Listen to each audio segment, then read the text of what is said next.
Hai, namaku Corona. Aku adalah virus. Ukuranku sangat kecil. Kamu tidak bisa melihatku. Aku dan teman-temanku suka sekali bermain di sini. Wuhuu! Yiha! Hore! Aku menyebabkan banyak manusia sakit. Mereka jadi demam, batuk, bahkan sesak nafas. Manusia jadi takut padaku. Aku mengerti jika kamu juga takut. Tapi jangan khawatir, ada banyak manusia yang sembuh dariku. Itu karena para dokter dan perawat siap membantu. Kamu harus melakukan cara ini agar aku tidak bermain di tubuhmu. Pertama, cuci tanganmu dengan air dan sabun minimal 20 detik. Kedua, makanlah makanan bergizi agar badanmu selalu sehat. Tiga, pakailah masker saat batuk atau bersin. Istirahatlah jika kamu memang sakit. Hindari tempat ramai, bermain di rumah dulu. Ingatlah bahwa orang tuamu akan selalu menjagamu. Semoga sehat selalu ya.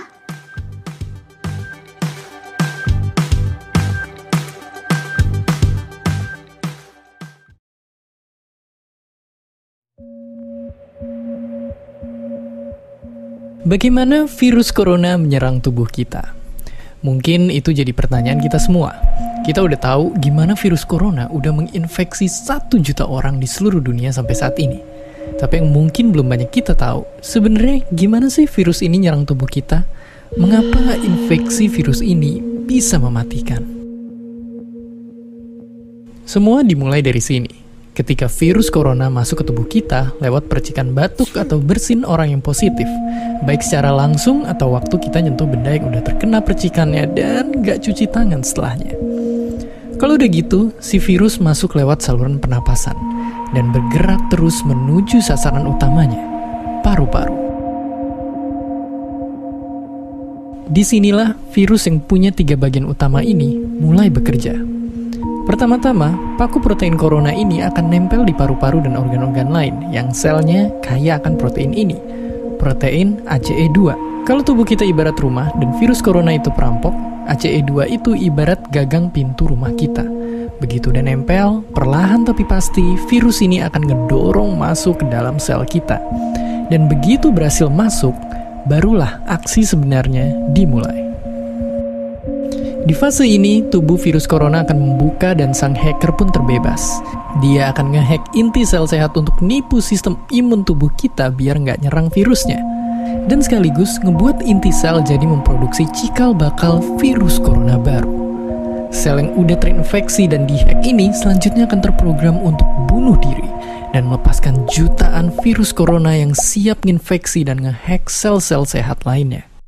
Ya, awalnya mungkin kita cuma kemasukan virus corona yang jumlahnya dikit, tapi dalam hitungan hari aja udah akan ada jutaan sampai miliaran virus corona baru, bikin paru-paru kita dipenuhi oleh mereka. Tapi ternyata, mimpi buruknya ada setelah ini.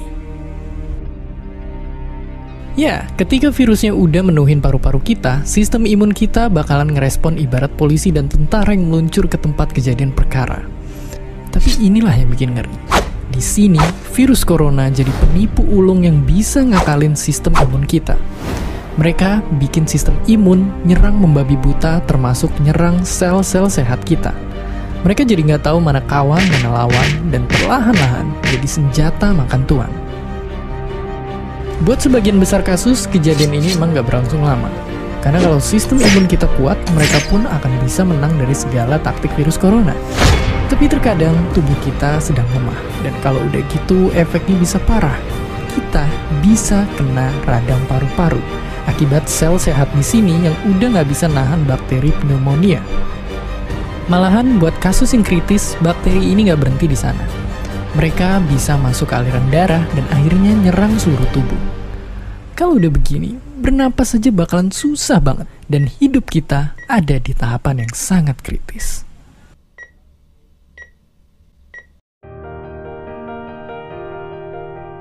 Ya, mungkin dengar fakta-fakta barusan bikin kita takut dan khawatir. Tapi ingat, kita pun punya cara buat memperkuat daya tahan tubuh kita. Makan makanan bergizi.